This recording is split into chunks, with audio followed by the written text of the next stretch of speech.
bonjour à toutes et à tous. Bienvenue pour ce qui s'annonce, du moins je l'espère, être un bel événement de lancement de ce livre donc, de Bernard Friot, Prenons le pouvoir sur nos retraites. On ne présente plus vraiment Bernard Friot, qui est économiste, sociologue du travail, professeur émérite à l'Université Paris X Nanterre et également à l'origine donc, de Réseau Salariat, qui est une association d'éducation populaire qui promeut le salaire à la qualification personnelle, donc, qui a été en grande partie théorisée par toi, Bernard. Et à nos côtés, donc, nous en discuterons avec Sylvie Durand, qui est secrétaire nationale de l'UJC-CGT et également donc, en charge du dossier sur les retraites pour ce syndicat, et Mickaël Zemmour, qui est économiste et chercheur, donc enseignant-chercheur à Paris 1.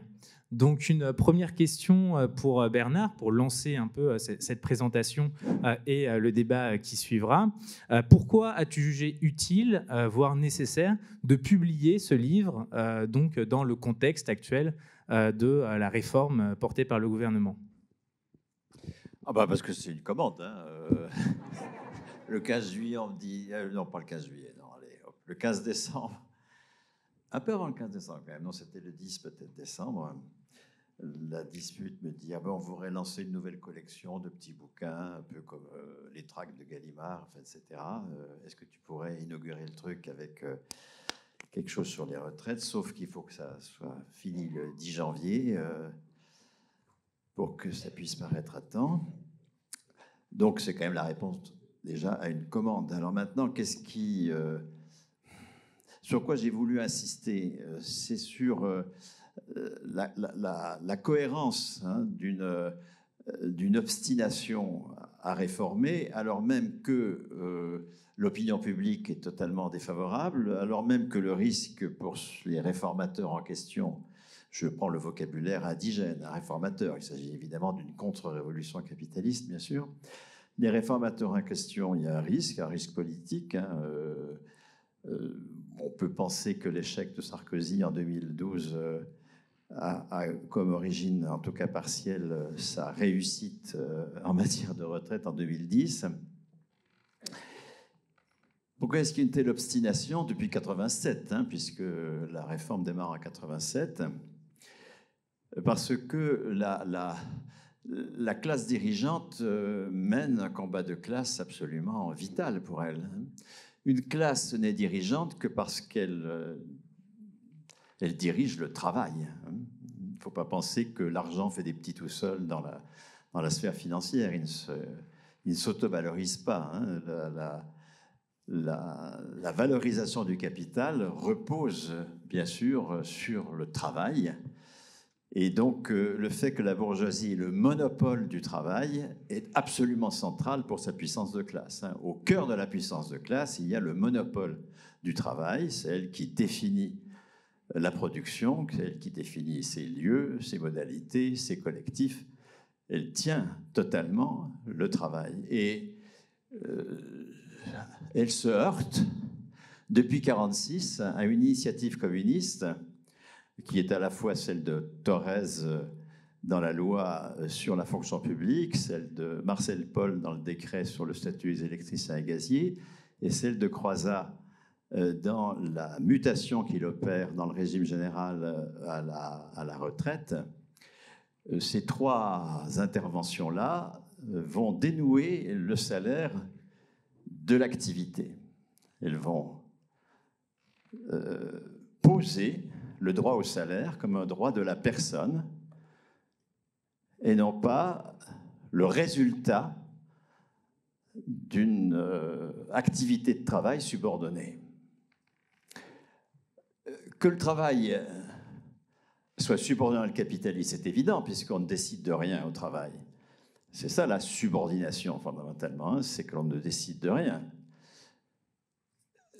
Et que, surtout aujourd'hui, où l'adhésion au travail tel que la classe dirigeante l'organise est quand même ténue, même chez les cadres, il y a une forme de cynisme qui exprime le fait qu'ils n'adhèrent plus vraiment au travail tel qu'il leur est imposé. Cette adhésion étant est en net recul pour des raisons à la fois anthropologiques et écologiques.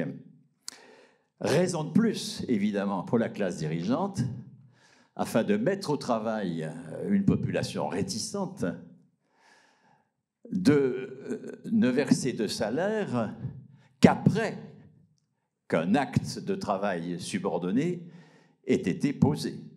Le cœur du salaire capitaliste est une rémunération à l'acte.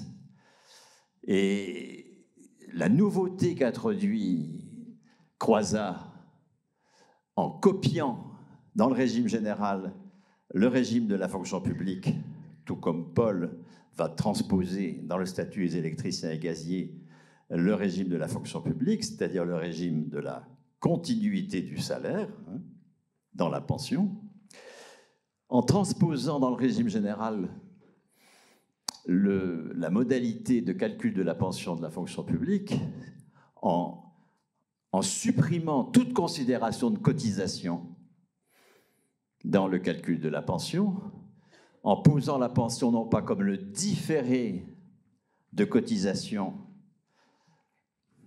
comme un non-salaire, une espèce de prévoyance, qui fait que le salaire reste bien la contrepartie d'une subordination dans l'emploi.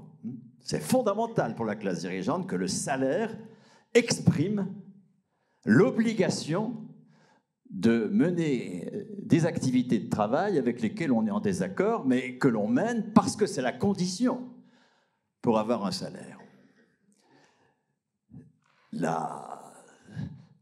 Et a fortiori, lorsque l'adhésion au travail diminue, il est absolument fondamental pour la classe dirigeante de réaffirmer que le salaire ne peut être que le résultat d'une activité subordonnée. Or, précisément, le groupe des retraités aujourd'hui, à cause de ce geste de Croizat, à cause de la loi du décret de Marcel Paul, à cause du statut de la fonction publique, 9 millions sur les 17 millions de retraités ont une pension qui est supérieure au SMIC, qui est entre 70 et 100%, 75 et 100% de leur salaire de référence.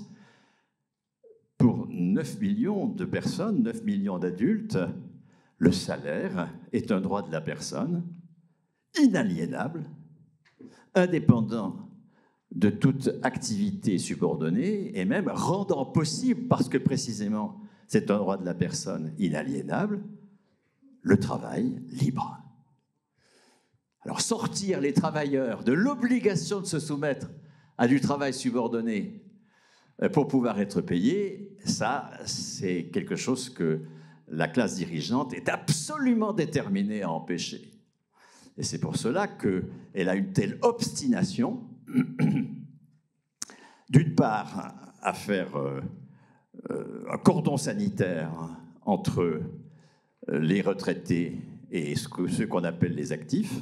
Il est pratiquement impossible, sauf les chercheurs à l'université ou à peu près, mais il est impossible, quand on est retraité, de travailler dans une entreprise, sauf le cumul emploi-retraite, mais là, on a des dispositifs capitalistes. Mais je parle en tant que titulaire d'un salaire de la liberté, pour qu'il n'y ait pas risque d'expansion de ce salaire de la liberté dans les entreprises. Il faut que les retraités soient confinés hors de l'entreprise, hors du service public, dans des associations qui sont à la marge de la production. Et il faut aussi, que ce ne soit plus du salaire, et donc là, c'est l'effondrement du salaire de référence, tout ça est repris dans le bouquin, d'accord, c'est l'emphase sur la carrière pour vraiment sortir de nos têtes l'idée que nous avons droit à du salaire en tant que personne, du salaire qui est la condition du travail libre, et non pas le salaire qui est le résultat d'un travail subordonné. C'est le recul de l'âge de la retraite qui est tout à fait le parallèle de l'insertion des jeunes. Il s'agit de combattre le droit au salaire, le salaire à la qualification du poste, même qui n'est pas totalement le droit au salaire à la qualification de la personne, mais enfin qui dénoue déjà le salaire de l'activité. Hein. Ceux qui avaient, pendant le confinement, un salaire à la qualification de la convention collective et un CDI ont conservé 84% de leur salaire, quelle que soit leur activité. C'est une conquête inouïe, ça déjà. Hein. Mais les fonctionnaires, les retraités, eux, ils ont conservé 100% de leur salaire. Nous sommes bien là dans un statut de la personne, d'un point de vue économique, totalement nouvelle. Et c'est cela que la classe dirigeante est absolument déterminée à supprimer, hein, pour que le salaire ne soit plus, enfin que la pension ne soit plus du salaire, que ce soit le différé de cotisation. J'ai cotisé, j'ai droit, hein, et non pas en tant que personne, je suis reconnu comme travailleur pour du travail libre. Et confinement, donc, des retraités dans le milieu associatif en prétendant qu'ils ne travaillent pas, qu'ils ne produisent pas, en les posant comme improductifs et en posant leur salaire comme le fruit d'une solidarité intergénérationnelle. Donc c'est ce que j'essaye d'exposer dans l'une des parties de ce bouquin, hein, sur pourquoi une telle obstination. Hein. C'est pas pour modifier le partage de la valeur ajoutée. Hein. Ça, c'est une contradiction non antagonique. Hein. Que, évidemment, la classe dirigeante essaye d'avoir le maximum de la valeur ajoutée, c'est clair. Mais ça ne la dérange pas de filer une partie de ça. La dérange, bien sûr, mais enfin, je veux dire, il faut une lutte de classe. Mais elle peut filer une partie de la part qu'elle s'est appropriée dès lors qu'elle conserve le pouvoir sur le travail. C'est ça, le cœur de sa détermination. C'est pour cela que dire on va lui piquer des sous par la taxation des surprofits et tout ça, nous sommes dans la contradiction non antagonique. Hein. La contradiction antagonique, c'est toute proposition, on le verra ça au cours du débat, et c'est au cœur de mon bouquin, c'est toute proposition qui a comme résultat la prise du pouvoir sur le travail. N'espérons pas prendre le pouvoir sur l'argent tant que nous n'aurons pas pris pouvoir sur le travail. Ne confondons pas l'argent, il n'est que la conséquence du pouvoir sur le travail.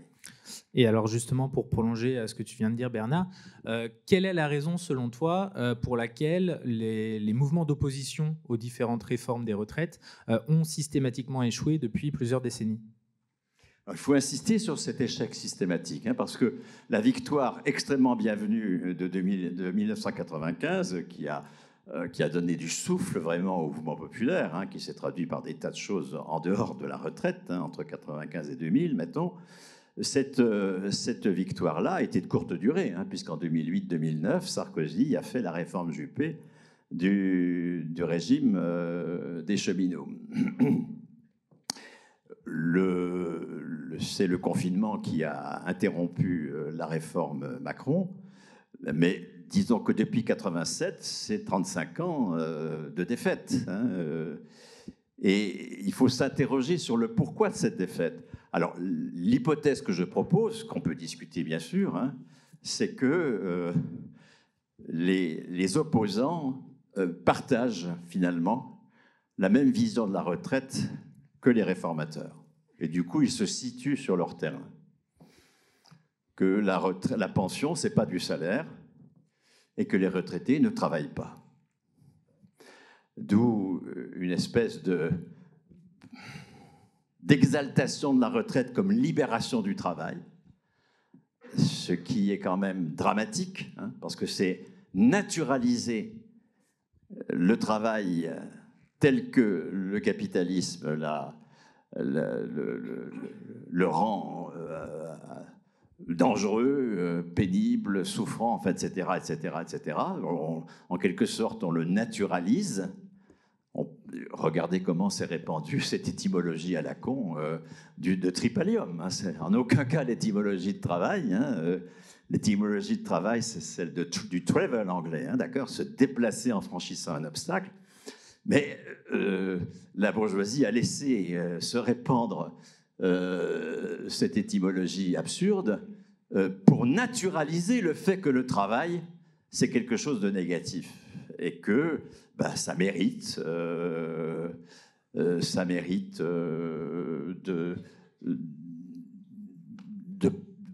qu'un jour on puisse échapper au travail. Voilà, on travaille pour ne plus avoir à travailler dans le capitalisme. C'est épouvantable hein, comme vision extrêmement péjorative du travail.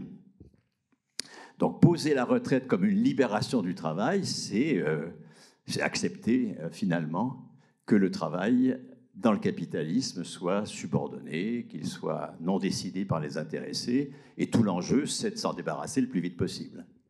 Alors que l'enjeu, c'est pas du tout de se débarrasser du travail, c'est de libérer le travail de la logique capitaliste, évidemment. L'autre présupposé que partagent les opposants à la réforme avec les réformateurs, c'est que la pension, c'est pas du salaire. Alors là, dans tous les publics militants auxquels je m'adresse, je fais un petit test au début qui est clair. Les militants pensent que la retraite, c'est j'ai cotisé, j'ai droit. Ils pensent que c'est la contribution qu'ils ont mise sur la table lorsqu'ils étaient actifs, qui trouvent sont différés dans leur pension à travers les cotisations des actifs actuels. C'est pour ça qu'ils parlent d'ailleurs, tout comme leurs adversaires, de solidarité intergénérationnelle. Finalement, quand on est sur le terrain de l'adversaire, c'est-à-dire quand on pense que la retraite, la pension, c'est pas du salaire, et que les retraités ne travaillent pas, je pense que se battant sur le terrain de l'adversaire, on est forcément battu. Ce qu'il faudrait, et je pense que notre discussion sera l'occasion d'y revenir, hein, c'est au contraire étendre à tous ce conquis inouï du salaire pour le libre travail, que de 18 ans à notre mort, nous soyons dotés d'un salaire comme droit politique. Et ça suppose, par exemple, qu'on commence par supprimer la condition d'annuité dans le calcul de la pension. Il n'y a aucune raison. La pension, ce n'est pas quelque chose qui se mérite par un travail passé. Ça, c'est la définition capitaliste du salaire. Le salaire n'arrive qu'après le travail. Et ça se mérite par un travail subordonné. La pension, honorons le geste de Croizat, qui n'a pas été jusque-là, puisqu'il a mis une condition d'activité à la continuation du salaire. Honorons le geste de Croizat qui inverse la signification du salaire. Le salaire, ce n'est pas le résultat d'un travail subordonné, c'est un droit politique qui rend possible le travail libre. Bien, continuons ce qu'il a commencé à mettre en place en supprimant la condition d'activité. Il ne s'agit pas de revenir aux 37 ans et demi, il ne s'agit pas du tout d'inclure les années d'études dans les annuités. Tout ça, ça légitime la condition de carrière, il s'agit de la supprimer. C'est un exemple de ce qu'il faudrait faire si on voulait sortir la bataille de son caractère de lutte de classe sur une contradiction non antagonique pour l'engager enfin sur une lutte de classe de contradiction antagonique. Merci Bernard. Tu viens d'évoquer l'action d'Ambroise Croizat. Je tiens à signaler que son petit-fils Pierre Caillot-Croizat nous fait l'honneur de sa présence ici. Et d'ailleurs, je vous invite à lire l'entretien qu'il nous avait accordé il y a quelques temps, dans Le vent se lève.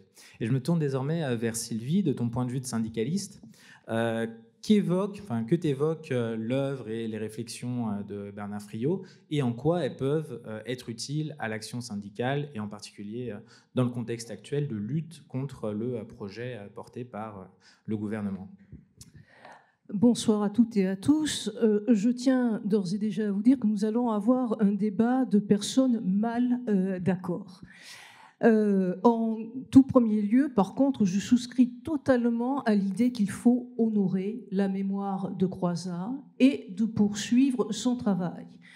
Et à cet égard, je tiens particulièrement à souligner le caractère extrêmement visionnaire d'Ambroise Croizat, qui, contrairement à une idée reçue dont je ne sais d'où elle sort et qui ne peut pas résister à l'examen du journal officiel du 9 août 1946, dans lequel Croizat est rapporté le propos de Croizat qui s'exprime devant l'Assemblée nationale constituante et qui défend quoi, Croizat? La création du régime de retraite complémentaire des cadres. Je suis extrêmement peinée de constater que cette histoire-là a été oubliée. Et pourquoi Croizat défend-il la création de la retraite, du régime complémentaire de retraite des cadres, qui a fonctionné jusqu'en 2018, très mal à partir des années 93, c'est le régime Agirc, tout simplement parce qu'à la création de la Sécu, il y avait une fronde des ingénieurs cadres techniciens qui ne voulaient pas être affiliés à la sécurité sociale parce que leurs entreprises leur avaient constitué des droits à retraite en capitalisation et qu'ils voulaient conserver ces droits à retraite en capitalisation. Or, l'article 18 de l'ordonnance du 4 octobre 1945 disposait que ces régimes substitutifs ne pourraient pas être maintenus, ils étaient substitutifs aux assurances sociales. Dans le cadre de la création de la Sécu, il y avait une obligation d'y affilier tout le monde. Et là, c'était extrêmement visionnaire, parce qu'on aurait pu se dire, les 200 000 cadres de l'époque, on n'en a rien à faire. Sauf que dans la logique même de la reconstruction du pays après la guerre, Croizat entend bien qu'il va falloir une population de plus en plus qualifiée pour reconstruire le pays. De plus en plus d'ingénieurs, de plus en plus de techniciens. Il a été très visionnaire, parce qu'aujourd'hui, les ingénieurs, cadres, techniciens, agents de maîtrise représentent 50% du salariat. Et si cette population ne finançait pas la sécurité sociale parce qu'elle n'y aurait pas été affiliée, eh bien la sécurité sociale, remise en cause dès 1951, gouvernement Laniel, n'aurait jamais tenu. J'attire vraiment votre attention. Par ailleurs, Croizat était également secrétaire national de la Fédération de la métallurgie de la CGT, qui elle-même a proposé dès mars 1946 un projet de régime de retraite complémentaire en répartition, et c'est là la grande innovation. On vire la capitalisation, on veut que toute la population soit couverte intégralement en répartition pour ne plus laisser aucune place à la capitalisation. Donc je vous invite vraiment à reprendre ces historiques. Je pourrais faire un article d'ailleurs pour Le Vent se lève qui sera beaucoup plus détaillé sur ce sujet.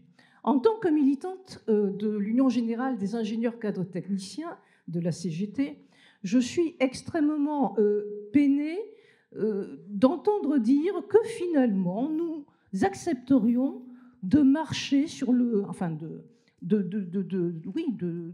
terrain de l'adversaire, d'aller sur le terrain de l'adversaire. Et pour ceux que ça intéresse, je vais apporter un démenti immédiat à cette théorie, ce qui prouve qu'on a beaucoup à échanger. Je vous invite à faire sous Google ou sous un autre moteur de recherche, qu'importe, celui qui est à vos faveurs, UGICT CGT. Le travail est à nous. Le travail est à nous est un site contributif que l'on met à disposition de tous les militants parce qu'on considère que le travail prescrit, marchandisé par le capital est une hérésie et qu'il nous faut reprendre en tant que salariés, et en particulier en tant que salariés qualifiés, exerçant des responsabilités, donc ingénieurs, cadres, techniciens, qu'il faut reprendre la main sur le travail pour redonner au travail son utilité sociale. Et d'ailleurs, je vous invite également à considérer un autre site qui est celui du radar environnemental, dans lequel on donne les moyens aux militants des entreprises, je suis vraiment tournée vers les militants et les salariés, d'inscrire dans leur activité la bataille écologique et climatique.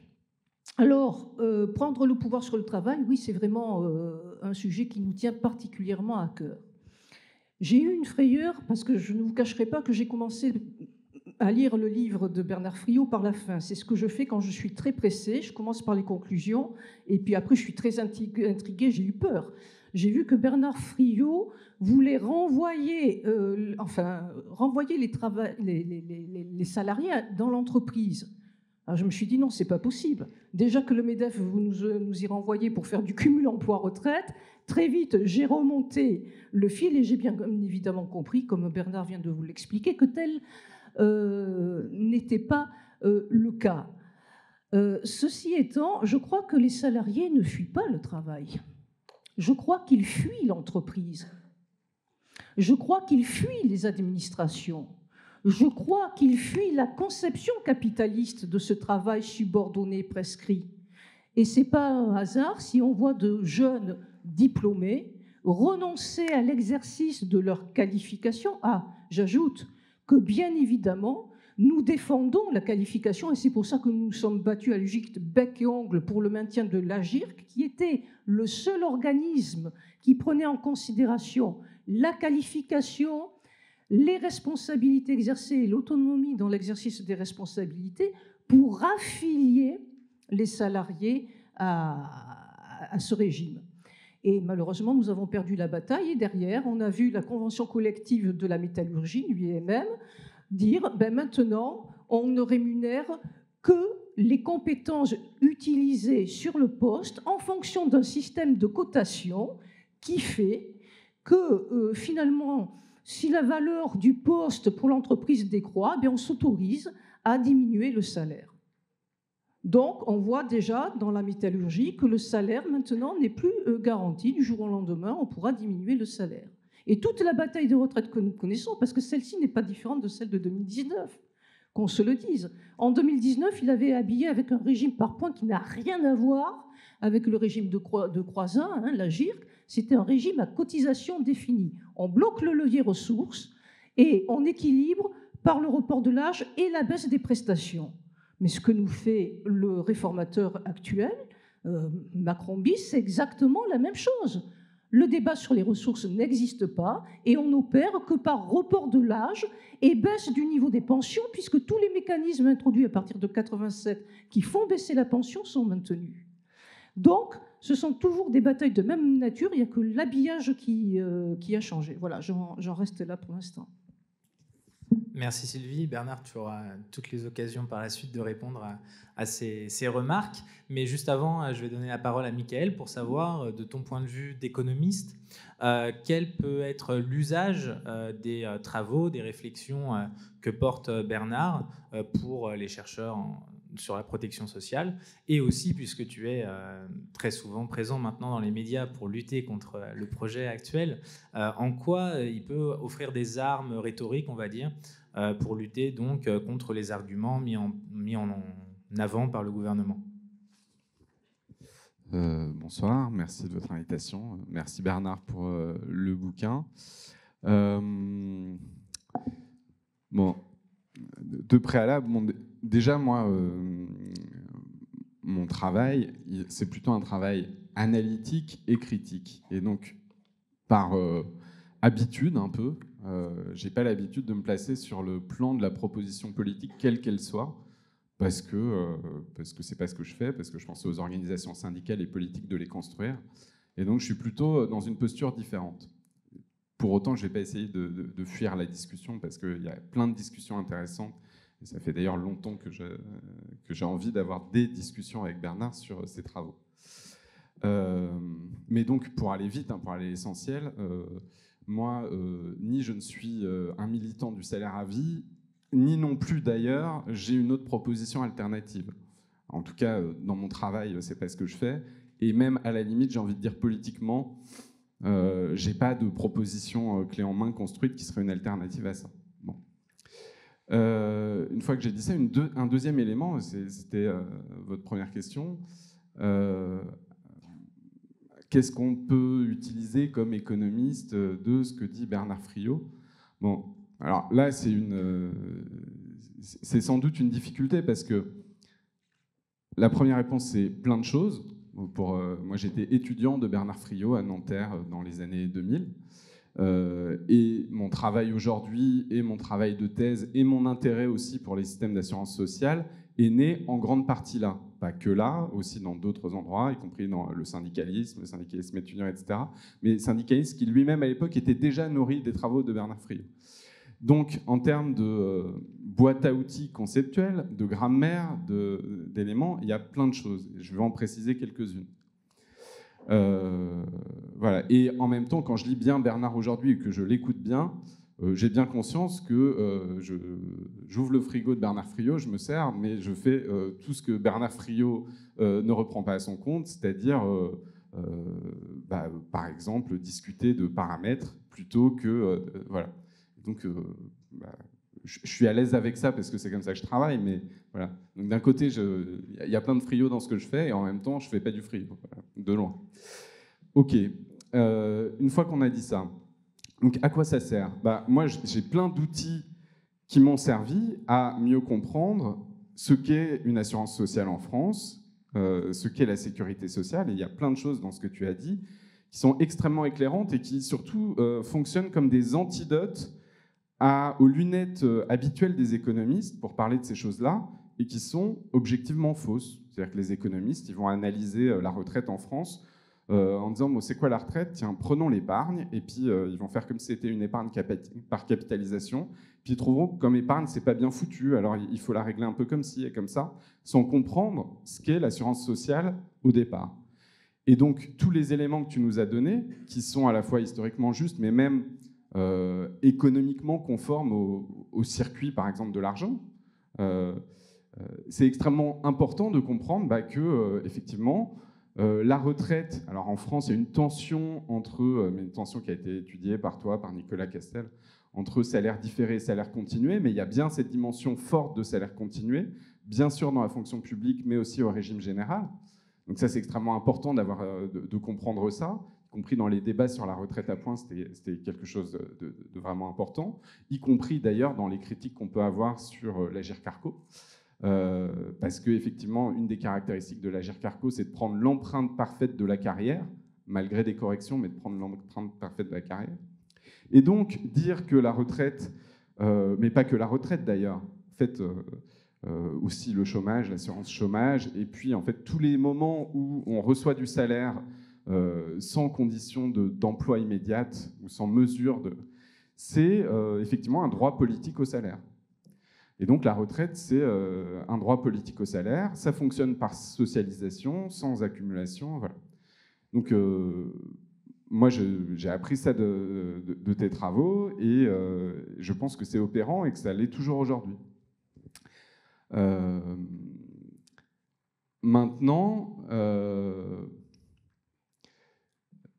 d'abord, il y a une question, mais ça c'est une position politique de ta part. C'est-à-dire que toi, ton objectif, c'est le dépassement, l'effondrement ou l'abandon du capitalisme. Moi, je travaille sur l'analyse de ce qu'il y a dans le capitalisme, parce que c'est là où on habite. Voilà. On habite dans le capitalisme, quoi qu'on en pense, et aussi critique qu'on soit.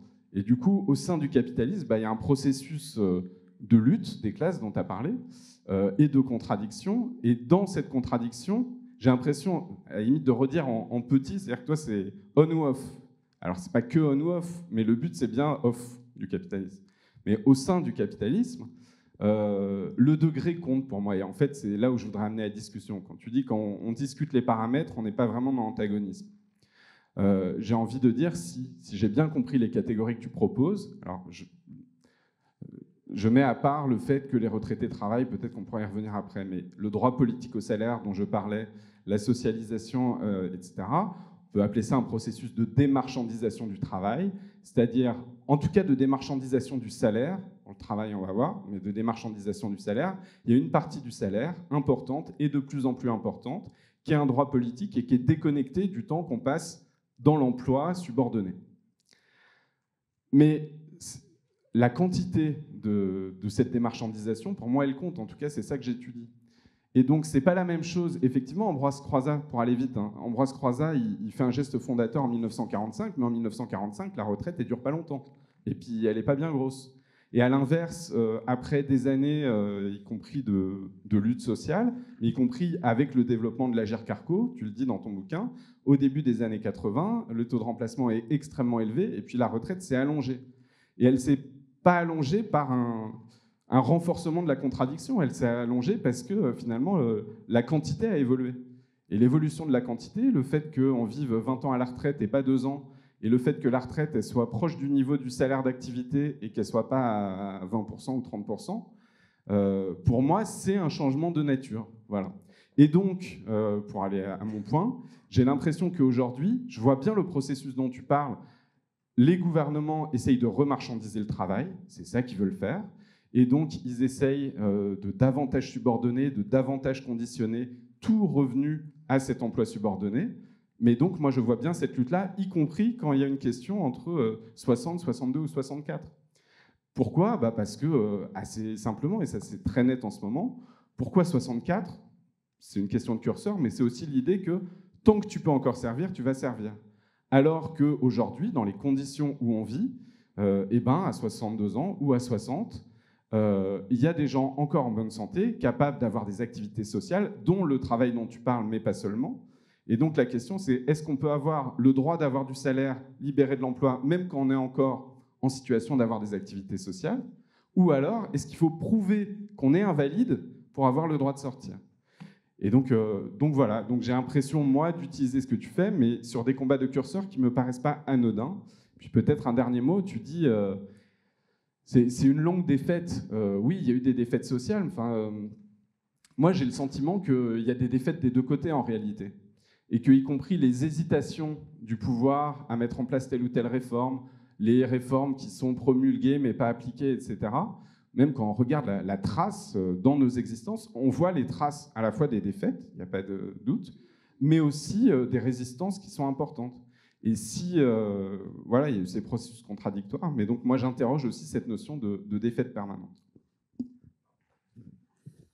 Merci beaucoup. Bernard, à toi la parole.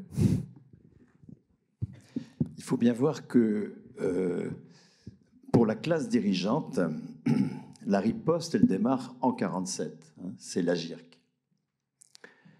En 1945, en août 1945, lorsque la CGT, dans une assemblée qui n'était pas encore élue, puisqu'elle va l'être après les élections de l'automne 1945, mais il y a une assemblée provisoire dans laquelle les organisations syndicales, les partis délèguent des membres. Et en août 1945 a lieu le débat sur le devenir de la sécurité sociale, qui est omniprésente. La sécurité sociale, c'est plus de 1000 caisses en 1945, c'est 70 000 salariés dans ces caisses. La Sécu, elle a été créée sur une initiative essentiellement patronale depuis la fin des années 1880 à peu près. Et on discute du devenir de cette sécurité sociale. Et la CGT demande une unification, qu'on s'en supprime toutes ces caisses de branches, d'entreprises, etc., et qu'on unifie un régime interprofessionnel. Elle demande que ce soit un organisme de droit privé, sans État, et elle demande que ce soit un organisme sans patron. Donc unifié, sans État, sans patron. Et les ordonnances de 1945 sont, pour une grosse part, une défaite de la CGT, puisqu'il y aura deux caisses, les allocations familiales d'un côté, la santé et la vieillesse de l'autre, avec un enjeu de pouvoir. C'est les allocations familiales qui sont le cœur de la Sécu à l'époque. C'est 55% des prestations, c'est les allocs. Il y a un enjeu de pouvoir parce que dans les caisses d'allocations familiales, il n'y aura que la moitié d'administrateurs travailleurs. Il y aura un quart de patrons comme dans les autres, mais il y aura aussi un quart de représentants des familles qui vont toujours voter avec le patronat. Et donc,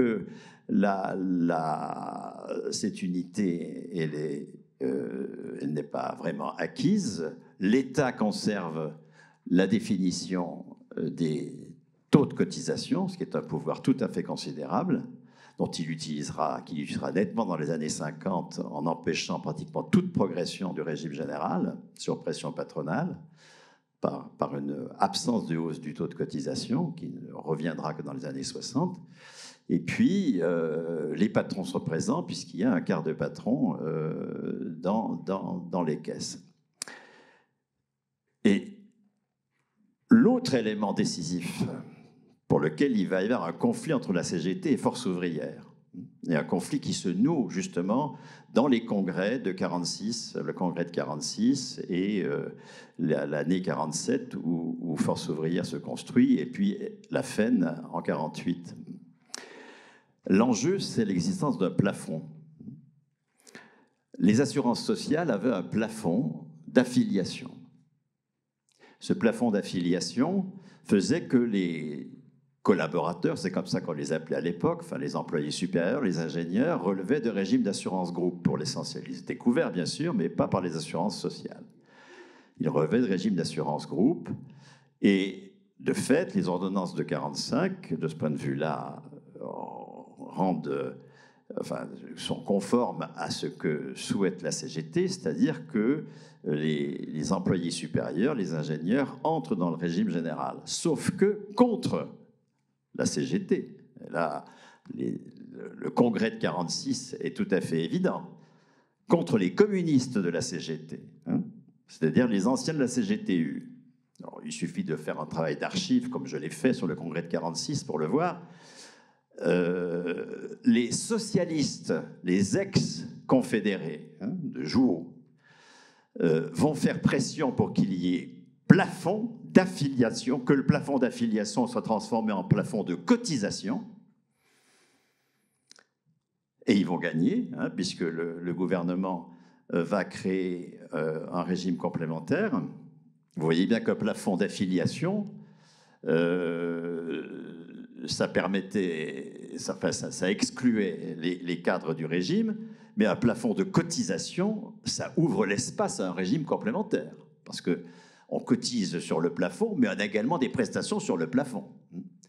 Or, toute l'ex-CGTU, qui est devenue majoritaire dans la Confédération, mais qui pourtant n'arrive pas à se faire totalement entendre, et pour la suppression de tout plafond, pour qu'il n'y ait pas d'espace pour un régime complémentaire. Et battu, et ensuite, avec alors une collaboration de classe entre les ex-confédérés dans Force ouvrière et le patronat, ce régime complémentaire, qui est la riposte patronale au régime général, parce qu'il est construit sur le j'ai cotisé, j'ai droit. Ça n'est pas un salaire. Aucune mention n'est faite d'un salaire de référence. C'est la somme des cotisations de carrière qui décide du niveau de la pension. Nous sommes dans la logique de la capitalisation, mais en répartition. Pourquoi est-ce qu'on est en répartition? Mais parce que le patronat veut que ce soit en répartition. Parce que il faut arrêter avec l'idée que l'enjeu de classe de la retraite, c'est la bataille entre répartition et capitalisation.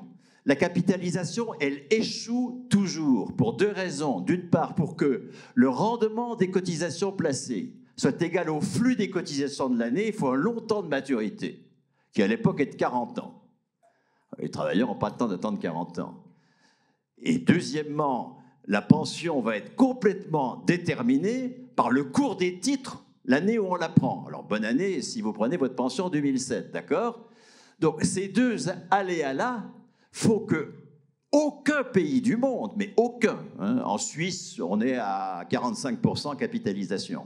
Le mot Social Security, sécurité sociale, a été inventé par Roosevelt dans le Social Security Act, qui crée un régime de retraite en répartition, bien sûr. Et donc, la retraite américaine, elle est en répartition. Il y a un complément de fonds de pension, mais l'essentiel est en répartition. La répartition dans l'Union européenne, c'est 90% des pensions. Alors, en France, c'est 98%, mais enfin, c'est... y compris et dans l'Union européenne d'avant le Brexit. Hein, ça inclut donc le dispositif qui laisse plus de place à la capitalisation que sur le continent, le dispositif anglais. C'est Vichy qui a supprimé la capitalisation, parce qu'il s'est rendu compte qu'en 1941, le régime en capitalisation de 1930, il donnait toujours rien. Il n'aurait donné vraiment l'équivalent des cotisations qu'en 1970. Donc il le supprime, et le patronat ne fait aucune revendication pour qu'il y ait retour à la capitalisation. Il crée au contraire un régime en répartition capitaliste. Moi, je ne défends pas la répartition. Je défends la répartition communiste contre la répartition capitaliste. La répartition communiste, c'est on socialise le salaire pour sortir le salaire de la dépendance à une activité subordonnée. pour ouvrir l'espace à un salaire du travail libre. Et c'est précisément ce que fait Croizat en 1946. Et la riposte patronale, c'est de dire, mais non, le salaire, ça doit être forcément lié à l'emploi. Un retraité n'a pas droit au salaire, il a droit au différé de ses cotisations, qui est la transposition en répartition de la logique de capitalisation. Et la CGT va, dans les années 50, s'opposer, mais en permanence, au plafond de sécurité sociale. Si vous prenez toutes les archives, comme je l'ai fait de la CGT des années 50, en permanence, c'est suppression du plafond de cotisation. C'est Force ouvrière qui, comme élément de collaboration de classe, alors même qu'elle est très peu présente dans les entreprises privées, va accompagner le patronat dans l'extension de cette répartition capitaliste aux salariés non cadres. Ça va être l'ARCO. Il y a un épisode extrêmement important de l'affaire, c'est dans la métallurgie, les conventions sont départementales. Les grèves ont lieu au mois d'août à l'époque, pour l'essentiel. Et en 54-55, les grèves de la métallurgie aboutissent à une hausse tout à fait considérable des salaires. Il y a un affolement, vraiment un affolement gouvernemental et patronal. Et on va chercher un coupe-feu. Et le coupe-feu, ça va être une boîte de la métallurgie nationalisée, Renault. Et Force ouvrière contre la CGT qui refuse. S'il y a un accord dans lequel est créé un régime complémentaire pour les non-cadres. La CGT appelle une assemblée générale. Benoît Frachon en personne se déplace pour dire, la CGT refuse de signer bien sûr,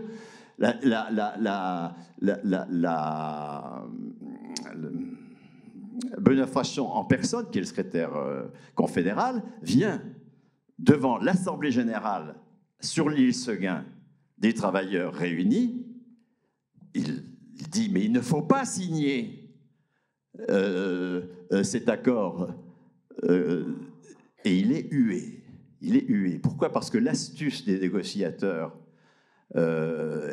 FO et patron, c'est d'avoir mêlé dans le même accord un régime complémentaire pour les non-cadres, sur le G cotisé, G droit, cette répartition capitaliste, et la 3e semaine des congés payés. Et ça, les travailleurs, ils approuvent. Et la CGT va être, à partir du moment où Renault ouvre les vannes du régime complémentaire à travers l'UNIRS pour les travailleurs non cadres, alors ça va aboutir à l'ARCO en 61. Merci FO. Nous sommes là dans la collaboration de classe. Il s'agit de bien affirmer qu'un retraité, ça n'est pas un travailleur. Il n'a pas droit au salaire. Le salaire, ça doit être lié à la subordination. L'immense conquête de Croizat de 1946, qui veut que le salaire soit le salaire du libre travail parce que un élément de la personne, et non pas lié à un emploi, cette immense conquête-là est mise en cause. Et depuis que la réforme, née en 87, est engagée, qu'est-ce qu'on observe? Le taux de cotisation vieillesse au régime général, vous avez les chiffres dans mon bouquin, le taux de cotisation vieillesse au régime général, entre 67 et 91, il double. Il double. Le taux de cotisation. C'est ce qui permet, tu évoquais le fait qu'il y avait très peu de retraités, il y a 4 millions de retraités au régime général en 1974. 4 millions. 15 millions aujourd'hui. Depuis 91, donc il passe de 8 à 16%, 16 et quelques. Depuis 91, stagne. Depuis 30 ans, le taux stagne. Il est passé de 16 à 17%. À l'Agirc-Arrco, c'est-à-dire dans la répartition capitaliste. Alors là, le taux de cotisation a plus que doublé sur la tranche 1 depuis 91. Il est passé de 9,50% à 21,5% aujourd'hui, en 23. C'est-à-dire que Dans les pensions de retraite, globalement aujourd'hui, compte tenu du stock des pensions passées, la capitalisation capitaliste, c'est-à-dire le droit au différé de ces cotisations et non pas le droit au salaire libéré de la subordination, ne fait que le quart du régime, de la masse des pensions, en gros 80 milliards, pour 250 milliards qui sont des pensions calculées sans tenir aucun compte des cotisations, qui sont la continuation du salaire. Mais dans les pensions les plus récentes, celles qui ont été liquidées depuis 2018, 19, 20, la part Agirc-Arrco, c'est le tiers. C'est-à-dire que progressivement, dans une indifférence syndicale absolue, puisqu'on est en répartition, donc c'est bon. Ben non, toute répartition n'est pas bonne. Dans une indifférence syndicale absolue, progressivement, le patronat grignote, vous voyez, pour transformer le droit au salaire des retraités en droit au différé de leurs cotisations. C'est pour cela que la réforme démarre en 87, indexation sur les prix des pensions du régime général, ça veut dire effondrement du salaire de référence.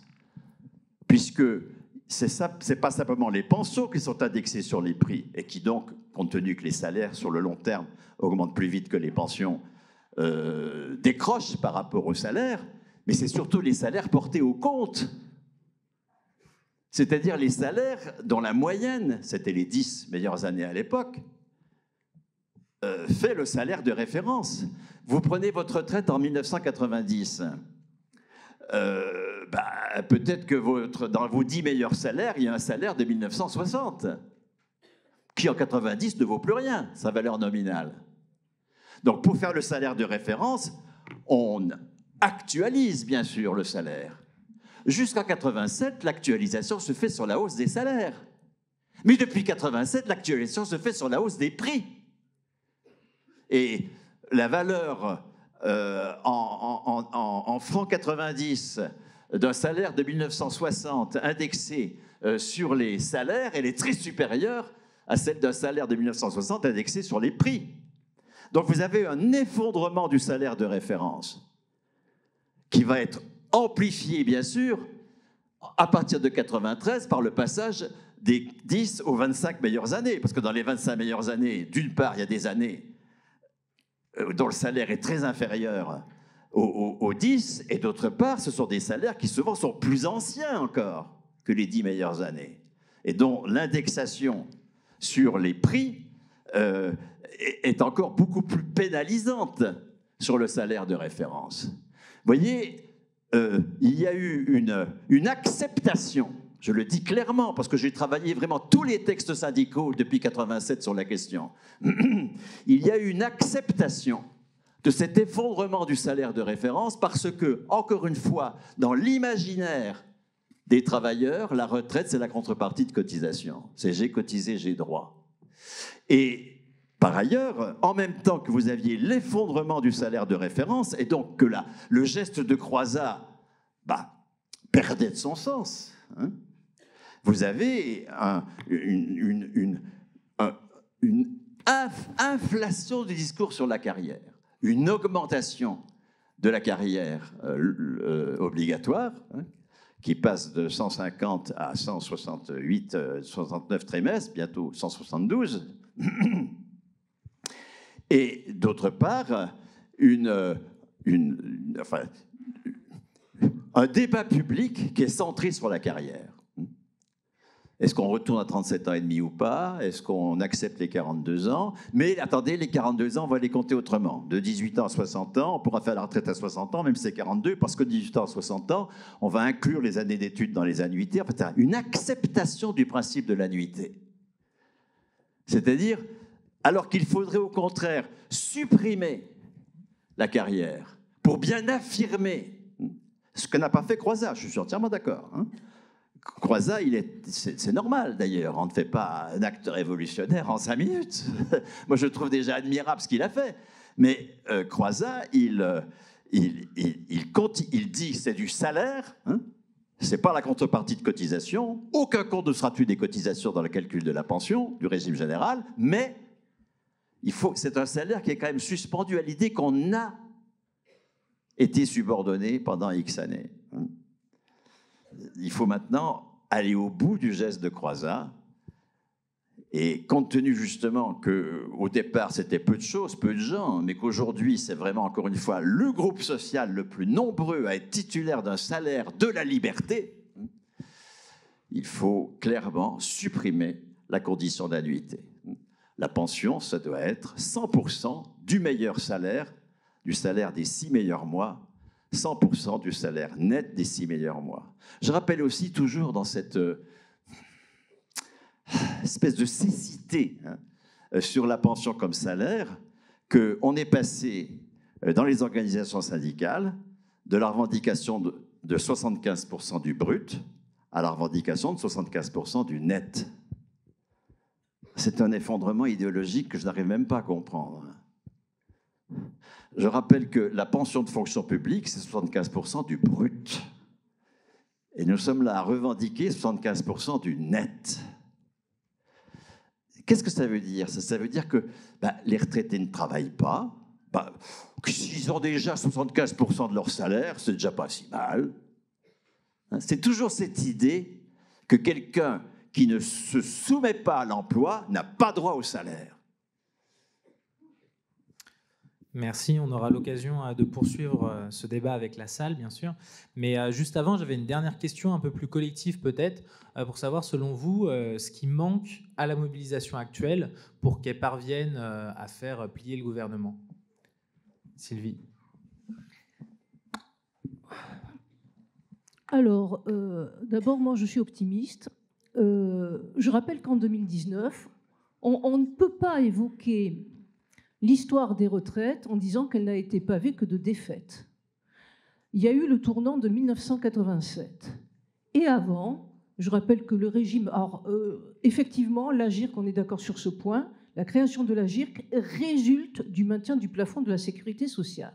N'empêche que ça a été la solution pour couvrir par de la répartition à prestations définies l'ensemble de la population. Parce qu'il ne faut pas confondre le régime AGIRC-ARCO, qui n'a rien à voir avec l'AGIRC, qui n'a rien à voir avec l'ARCO, qui a été mis en place à compter du 1er janvier 2019, qui est un régime à cotisation définie. Ça veut dire quoi?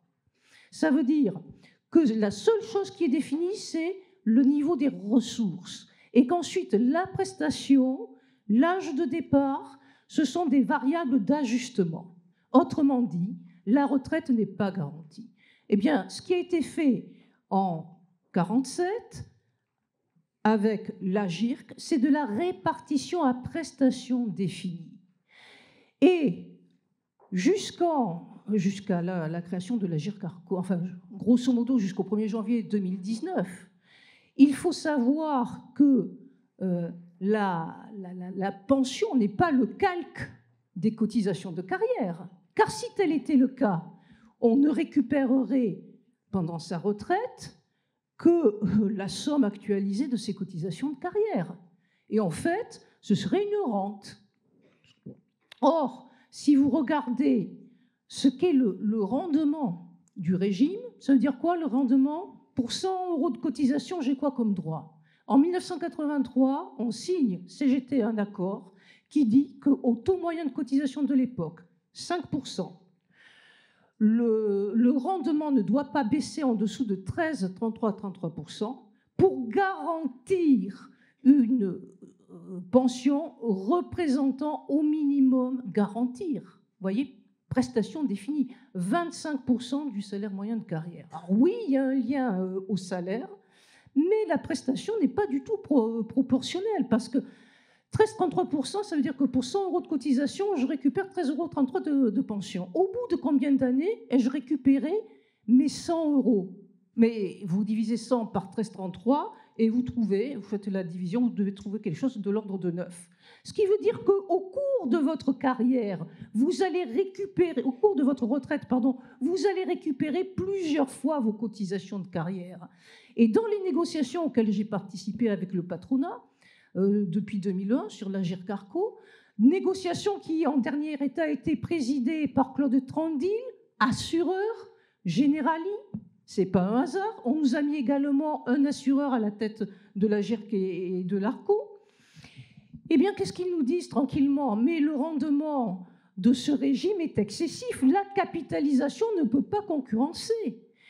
Et oui, le développement de la capitalisation est aujourd'hui un enjeu pour les assureurs. Mais aujourd'hui, plus que jamais. Mais pourquoi? Parce que leur modèle économique ne tient plus.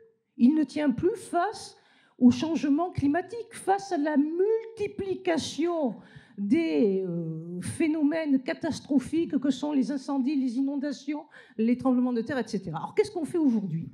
Ce qu'on fait aujourd'hui, d'abord, à mon sens, il faut démystifier, décrypter, expliquer la véritable nature du projet de Macron. La nature du projet de Macron, c'est d'instituer un régime par répartition, certes, mais à cotisation définie. Et si on bloque le levier cotisation avec une population retraitée de plus en plus nombreuse qui vit de plus en plus longtemps, le résultat est évident, c'est le niveau des pensions qui baisse, et effectivement, il n'a de cesse de baisser. Et c'est l'âge de la retraite qui recule. Et là, actuellement, la proposition conjugue bien les deux phénomènes, baisse du niveau des pensions et recul de l'âge de retraite. Donc ça, il faut l'expliquer. Et ensuite, très concrètement, sachant que l'aspiration des salariés, il y a une méta-analyse du Conseil d'orientation des retraites sur le sujet, qui fait ressortir que l'âge moyen pour le départ en retraite souhaité par les salariés, c'est 60 ans et 4 mois. Donc, tout le sujet, répondant aux aspirations du monde du travail, tout le sujet, c'est déjà de faire la démonstration qu'on peut financer ça. Ensuite, il y a deux notions qu'il ne faut pas confondre. La notion de taux de liquidation et à la CGT. Alors d'abord, nous sommes vraiment en train d'évoluer parce qu'aujourd'hui, ce régime à cotisation défini qui est devenu l'Agirc-Arrco, on peut beaucoup s'interroger sur son bien fondé. Mais en tout cas, la revendication, c'est un calcul de la pension fondé sur le salaire moyen des 10 meilleures années, effectivement. Je dois avouer que moi, si, et je ne suis pas la seule dans ce cas-là, hein, dans ma fonction, dans mon métier, j'ai des primes, ponctuellement. Si je prends le salaire moyen des 6 meilleurs mois de salaire de ma carrière, je partirai avec 3 fois mon salaire. Parce que quand les primes tombent, vous voyez, il y a un effet... bon. Donc, on considère qu'il faut avoir des propositions recevables, audibles par les salariés et financées. Donc, effectivement, 75% du salaire brut des 10 meilleures années de carrière. Ça, c'est le taux de liquidation. Il est exactement identique au calcul de la fonction publique. Par contre, il ne faut pas confondre taux de liquidation et taux de remplacement. Le taux de remplacement rapporte la première pension au dernier salaire d'activité. Et là, nous disons, et nous l'exprimons en net, parce que c'est ce que nous demandent les salariés. Les salariés, le brut, oui, d'accord, mais ça représentera quoi en net? Parce que c'est avec mon salaire net que je vis, et ma retraite nette que je vis. Donc, ce que l'on revendique, c'est une pension qui représente au minimum, j'ai bien dit au minimum, 75% du salaire net de fin de carrière. Alors on peut s'en indigner, on peut être beaucoup plus, en vouloir beaucoup plus, mais on ne va pas construire la bataille, et là je viens sur la démarche et je réponds enfin à la question, on ne va pas construire la bataille sans les salariés. Il faut que les propositions soient recevables, répondent à leurs attentes et soient financées. Et si on n'intervient pas en entreprise, ça fait maintenant 20 ans que je fais des démonstrations, y compris sur le fait qu'on peut égaliser les revenus entre actifs et actifs selon la définition de l'INSEE et retraités. On fait cette démonstration, on a les moyens, on a les ressources pour le faire. Mais si on ne démontre pas la faisabilité du financement, on ne fait pas adhérer les salariés. Il faut être extrêmement convaincant. Oui, c'est possible. Et donc, entre deux mouvements de grève, je crois que entre deux manifestations, Nous avons à faire ce travail de conviction pour démontrer que le droit à retraite dès 60 ans, parce qu'il faut remettre dans l'horizon les 60 ans. Ça, c'est vraiment extrêmement important. Il ne suffit pas de dire on est contre les 64 ans. Il faut remettre cet horizon des 60 ans, et on peut le faire, et on peut le faire immédiatement. Je tiens à rappeler d'ailleurs un fait important. Aujourd'hui, l'encours de la capitalisation, c'est à peu près 250 milliards d'euros. Ça veut dire qu'en France, les gens ont déposé sur des systèmes d'épargne retraite au total 250 milliards d'euros. Les retraites, c'est à peu près, j'ai plus le chiffre, Michael, 360 milliards d'euros à peu près, c'est de cet ordre-là. Vous voyez que si on affectait ces 250 milliards d'euros appelés à se volatiliser sur les marchés financiers au fil des cracks, des divers cracks financiers, à se volatiliser, pourquoi? Parce que les assureurs ne prennent aucun engagement ni sur la restitution du capital, ni sur la restitution des intérêts. Les produits commercialisés sont tous assortis d'une petite mention, article 83 du Code général des impôts, qui définit des produits à cotisation définie. Ça veut dire que c'est le souscripteur qui s'engage à cotiser une certaine somme. En contrepartie, l'assureur ne s'engage à rien. Et on s'en étonne. Périodiquement, il y a les fonctionnaires. Tiens, les fonctionnaires qui avaient souscrit un produit auprès de l'Union mutualiste des retraités, l'UMR. De mémoire, au 1er janvier 2015, toutes leurs rentes ont été diminuées de 33%. Ben oui, parce que rien n'est garanti en capitalisation. C'est quand même pas l'assureur qui va prendre le risque de faire faillite à son entreprise, parce qu'il souscrit une garantie dans un marché qui est totalement volatile et imprévisible. Donc, il faut expliquer, qu'il n'y a aucune issue, rien à attendre de la capitalisation. Deuxièmement, qu'un régime par répartition ne peut pas faire faillite, parce que c'est ça le spectre qu'on nous agite. Ouais. La répartition pourrait faire faillite, c'est strictement impossible. La répartition est financée par des cotisations sur salaire. Donc, tant qu'il y a des salaires, il y a des cotisations. Et pour qu'il n'y ait plus de salaire, il faut qu'il n'y ait plus de travail. Alors là, vous voyez, on est dans une autre dimension. Hein. C'est la Turquie sans aucun survivant. Voilà, c'est le cataclysme phénoménal. Ce qu'il faut sauver, ce n'est pas la répartition, c'est le niveau des prestations garanties en répartition. Et c'est ça qu'il faut vraiment expliquer aux salariés. Merci Sylvie. Même question pour Michael, du coup. Qu'est-ce qui manque à la mobilisation actuelle pour enfin faire battre en retraite, pour le coup, le gouvernement? D'abord, je m'excuse, je vais devoir partir pour des raisons familiales assez rapidement juste après. Qu'est-ce qui manque? Je ne sais pas, 3 semaines, 1 mois? Non, je dis ça parce que j'ai suivi les dates fixées par l'intersyndicale et qui donnent un rythme à la fois sur... Il y a des débats parlementaires qui sont une caisse de résonance de l'opposition. Il y a la manifestation de samedi qui va être importante. Il y a celle du 16 février qui va tomber dans les vacances scolaires de la plupart des zones. Et après, j'ai vu qu'il y avait un appel à 2 dates consécutives que j'ai interprétées, mais j'ai bien cru comprendre que c'était la volonté. Donc le 7 et le 8 mars, journée internationale des droits des femmes, pour 2 journées de grève du coup. Et donc j'ai l'impression que ça hausse le ton. Et voilà, et moi je ne sais pas, pour répondre plus sérieusement à la question, je ne sais pas s'il manque quelque chose au mouvement parce que on est dans une situation inédite, je ne sais pas, mais de très grands rapports de force.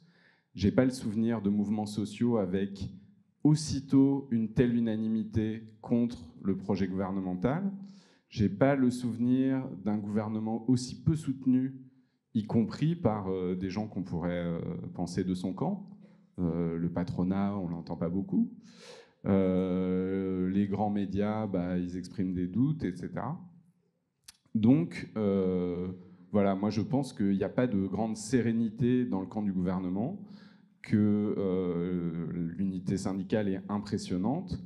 Et pour revenir sur la question des mots d'ordre, etc., moi, après, j'en sais rien, je ne sais pas ce qui se passerait avec d'autres mots d'ordre, mais j'ai le sentiment que les mots d'ordre, ils sont clairs et partagés. Depuis le début, l'intersyndicale dit il n'y a pas d'urgence, le système n'est pas en danger.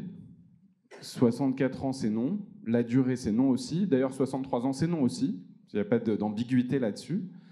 Et en plus, il y a quelque chose que je retrouve dans les textes des organisations syndicales qui n'étaient pas là précédemment, et ça nous renvoie à la question, la revendication du financement, y compris un financement par cotisation.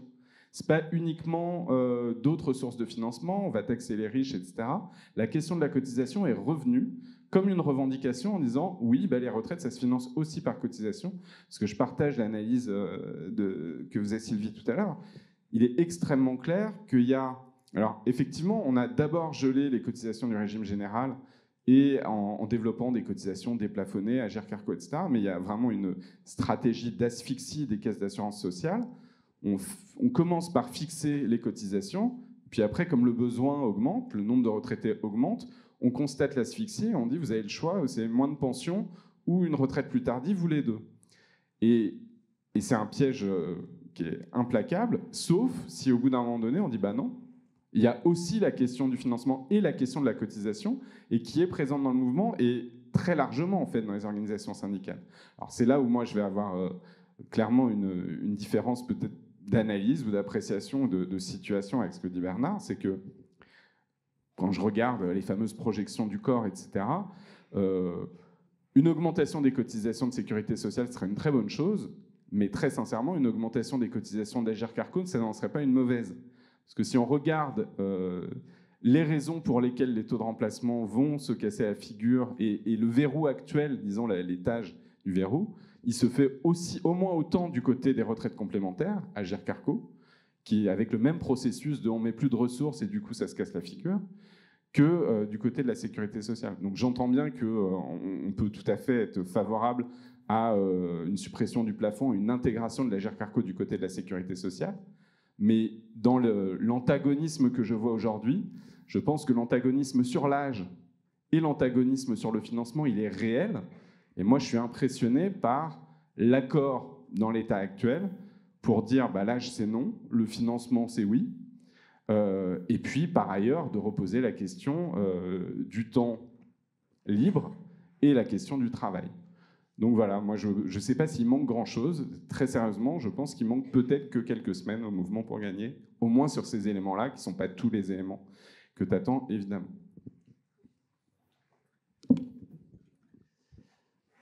Même juste Bernard aussi, avant de répondre à ces remarques, encore une fois une question, mais par rapport à la dernière partie de ton livre, sur la loi de 2023 à laquelle tu aspires, qu'est-ce qui manque? Et là, on risque de prolonger encore plus loin la réflexion. Mais merci beaucoup à Michael d'avoir accepté. Bon retour. Merci Michael.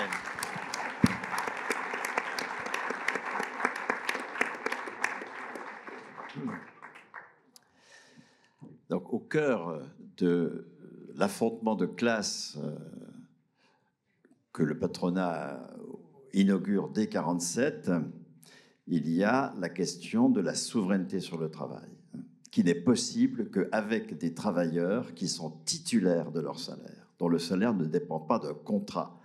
Comment voulez-vous faire d'ailleurs une rupture écologique tant que les salaires dépendront du contrat que vous passez avec l'entreprise?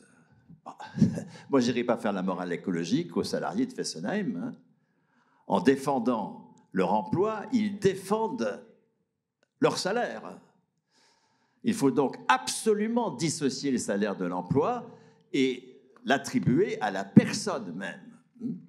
Non pas comme résultat d'une subordination imposée, mais comme condition d'une liberté. Et il faut s'appuyer sur la situation des cinquantenaires vis-à-vis du travail. Vous connaissez la statistique, hein ?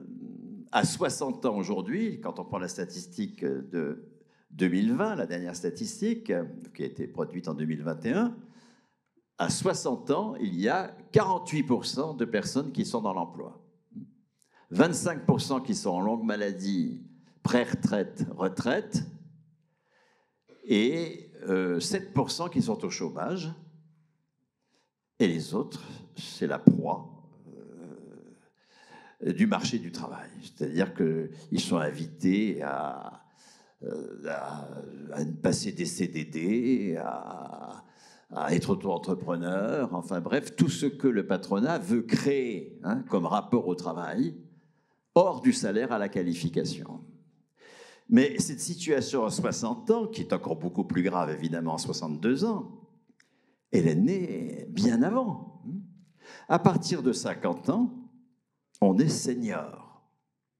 Senior, ça veut dire qu'on aura beaucoup plus difficilement accès à la formation professionnelle. Ça veut dire qu'on va être relativement au placard, progressivement, surtout si on est plus coûteux qu'un plus jeune. Ça veut dire que l'on va être les premiers licenciés en cas de PSE. Ça veut dire que l'on va être invité à devenir prestataire de l'entreprise, non plus à y être salarié. C'est ça les seniors, l'invention des seniors depuis les années 70, qui est exactement le parallèle, la symétrie de l'invention de l'insertion. Qui fait que l'insertion allant jusqu'à 35 ans à peu près, ce n'est que à partir de 35 ans qu'on est à peu près sûr d'avoir, enfin à peu près sûr, qu'on accède soit au statut de la fonction publique, soit au CDI, respectant le salaire de la convention collective, de la qualification du poste, et ça jusqu'à 50 ans. Le patronat a réussi à bouffer le salaire à la qualification par les deux bouts. L'insertion des jeunes, enfin, c'est une saloperie. Les jeunes, ils sont invités à être volontaires de service civique. Tous les mots sont répugnants. Volontaire pour travailler sans être payé et invoquer le civisme pour travailler sans être payé. Et symétriquement, à partir de 50 ans, parfois ça démarre à 45, et surtout pour ceux qui sont les titulaires des postes les moins qualifiés, une marginalisation dans le seniorat. Il faut s'appuyer sur ces travailleurs de 50 ans qui sont en pleine possession de leurs moyens professionnels, exaspérés de ne pas pouvoir l'exercer correctement. Il faut partir de cela et dire on va supprimer le seniorat. À 50 ans, tout le monde va devenir titulaire de son salaire, sans aucune condition de carrière. Titulaire de son salaire, porter, la CGT revendique qu'on double son salaire au cours de son activité, ça me paraît assez raisonnable, ça veut dire qu'à 50 ans, on a le salaire moyen. Le salaire moyen, il est de 2 500 €. Donc, quelqu'un qui arrive à 50 ans, c'est comme ça, à mon avis, qu'il faut faire une proposition qui soit cohérente avec le rapport au travail aujourd'hui des plus de 50 ans et qui, du coup, va nous rendre beaucoup plus offensifs sur cette période scandaleuse de l'insertion, qui est totalement symétrique du seniorat.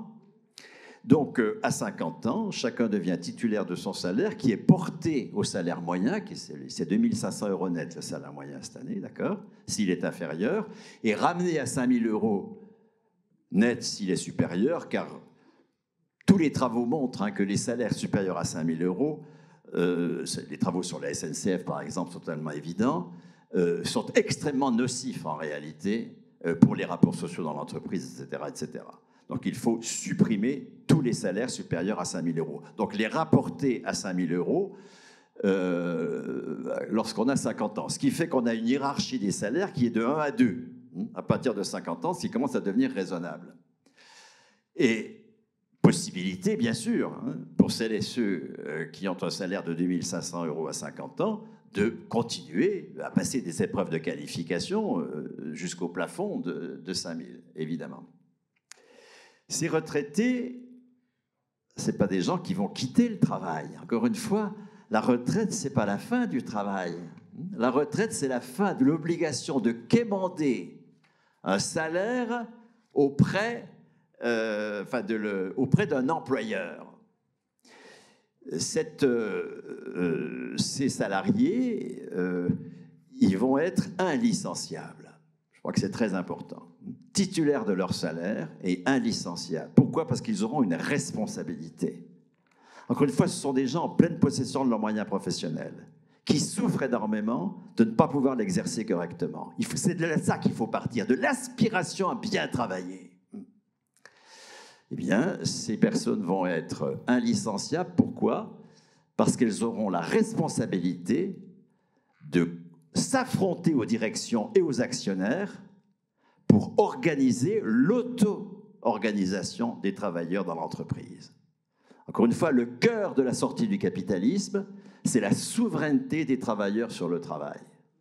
Il faut donc que tous les débats publics soient l'occasion de conquérir des droits de souveraineté sur le travail. Donc, ces travailleurs, ça fait 600 000 cinquantenaires de plus chaque année qui acquièrent un salaire lié à leur personne, qui sont inlicenciables et qui ont la responsabilité compte tenu de leur grande expérience professionnelle, de l'auto-organisation, de la conquête de l'auto-organisation. La conquête de l'auto-organisation, le fait de ne travailler que selon sa déontologie. La souffrance au travail, il faut arrêter de la gérer, d'accord ? La souffrance au travail, on peut la supprimer. Parce que le travail, lorsqu'il est libre, lorsqu'il est souverain, il n'est pas source de souffrance. Il est source de contraintes comme toute activité collective, mais il n'est pas source de souffrance, il est source de liberté, il est source de bonheur, de contribuer au bien commun dès lors que ce sont les travailleurs qui décident de ce qu'ils font et comment ils le font. Vous voyez, ce qu'il faut, c'est commencer vraiment, mener une bataille avec toujours l'objectif, comment conquérir des droits de souveraineté sur le travail. Or, si on honore, encore une fois, la retraite comme salaire continué qui est affecté à la personne et non pas à son emploi, on peut... alors, tous ceux qui estiment qu'ils peuvent encore faire des choses dans leur entreprise, ils resteront dans leur entreprise, bien sûr. Ceux qui en ont ras-le-bol de ce qui leur est imposé et qui aspirent à faire autre chose, ils iront ailleurs. Mais ça ne veut pas dire que... ils vont abandonner le fait de travailler. Enfin, penser que des gens qui ont un salaire ne foutront plus rien, c'est être complètement victime de l'idéologie capitaliste qui dit « Ah, mais pour que les gens travaillent, il faut qu'ils aient le fouet du marché du travail ». C'est exactement ce que les sudistes répondaient aux nordistes pendant la guerre de sécession. Ah ben, si les gens sont plus esclaves, ils ne foutront plus rien. Merci beaucoup Bernard. On va faire passer des micros dans la salle. N'hésitez pas si vous avez des questions.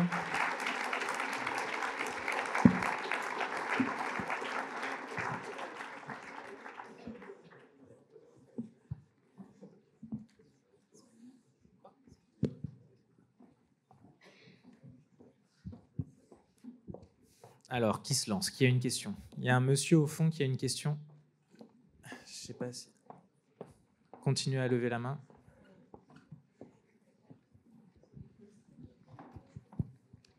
Bonsoir. Pas vraiment une question, mais deux remarques. Une pour aller dans le sens de M. Friot et une autre pour aller dans le sens contraire. Moi, je suis frappé, ignorant que je suis, par le fait que, au moins jusqu'à la fin de la Première Guerre mondiale, la quasi-totalité des infirmières étaient des religieuses et que ça ne venait à l'esprit de personne de les payer. Aujourd'hui, même dans les rêves les plus fous de M. Macron, je suis absolument convaincu qu'on n'aurait pas l'idée de ne pas payer les infirmières. Ça, c'est pour aller dans le sens de M. Friot. Le travail, c'est une chose, et l'emploi, c'en est une autre. Excusez-moi, je n'ai pas compris la deuxième partie de votre phrase. Il y avait une double négation que je n'ai pas comprise. Vous pouvez reprendre, s'il vous plaît. On n'aurait pas idée de ne pas... Je sais pas. Aujourd'hui, même M. Macron, dans ses rêves les plus délirants, ne concevrait pas de ne pas payer les infirmières. Alors que 100 ans auparavant, personne ne concevait de les payer puisqu'il s'agissait de religieuses. C'est pour ça que la définition de ce qui constitue un travail, c'est ce que la société valide socialement comme en étant un. Si moi j'accompagne mes petits-enfants à l'école et que une fois je suis indisponible pour le faire et que mes enfants vont payer quelqu'un pour le faire à ma place, ce sera le même boulot, et dans un cas il ne sera pas payé et dans l'autre il le sera. Ça, c'est pour aller dans votre sens. Pour aller dans le sens contraire, je retiens de votre propos qu'il faudrait s'appuyer sur les salariés quinquagénaires et expérimentés. Et je lisais dans une publication que j'aime bien, à laquelle je suis abonné, le témoignage d'un artisan qui est spécialisé et très compétent dans la rénovation des bâtiments. Et ce que ce monsieur explique, c'est qu'il adore son boulot, mais qu'il est parfaitement conscient qu'il ne pourra pas l'exercer très longtemps parce qu'il est extrêmement exigeant sur le plan physique et que la moindre des choses, compte tenu des besoins énormes qu'il y a dans ce secteur, c'est qu'arrivé vers 50 ans, justement, une bonne chose serait qu'il quitte le terrain et qu'il se consacre à la formation des plus jeunes. C'est pour tempérer un peu ce que vous dites à propos des salariés en pleine possession de leurs compétences professionnelles et qui seraient donc disponibles pour continuer à travailler selon leur éthique. Voilà, j'ai fini. On prend peut-être encore une ou deux questions et puis comme ça, les intervenants répondront directement. Bonsoir, merci. Ouais, en fait, c'est un problème d'ambition que nous rencontrons. En fait, c'est quelque chose qui nous fait peur, l'ambition, non? En fait, on peut pas avoir des aspirations à la fois individuelles et collectives. Ouais, c'est trop ambitieux, ça. C'est soit les autres, c'est soit moi, mais ça peut pas être les autres et moi, quoi. En fait, et lorsqu'une proposition se présente, non pas qu'elle soit la seule possible, mais qu'en tout cas, elle est la seule à se présenter, on va avoir quand même une forte propension à la laisser passer, peut-être, parce que je crois qu'il y a, donc oui, la peur de l'ambition. Donc la peur, en fait, c'est moi ce soir encore, je fais le constat de la prégnance de la peur, parce que devant l'ambition encore, on se défile. Alors, il ne s'agit pas de dire que Bernard Friot incarne l'ambition, il incarne une ambition. Enfin, à travers les propositions qu'il fait depuis plus de 10 ans maintenant, une quinzaine d'années en tout cas. Moi, j'y souscris, c'est-à-dire je reviens à l'écoute, à la lecture, parce que j'y décèle une cohérence, une cohérence historique, puis une articulation. Enfin, c'est un mot qui me tient à cœur par rapport à toutes ces propositions. Enfin, à la proposition de Bernard Friot, elle est articulée. Et ce qu'elle requiert, c'est peut-être... est-ce que c'est trop demandé? C'est qu'elle requiert un peu de temps, le temps de celui qui prête l'oreille, le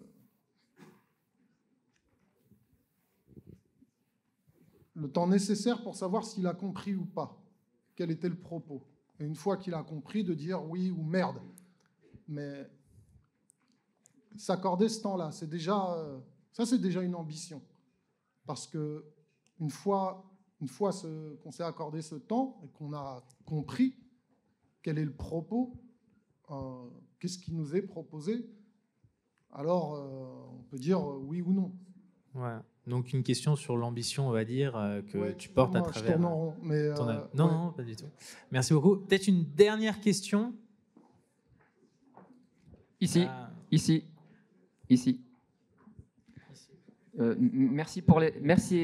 Merci aux intervenants. Je suis avec beaucoup d'intérêt les travaux du réseau Salariat et les ouvrages de Bernard Friot qui me donnent beaucoup d'idées, qui me forment l'esprit.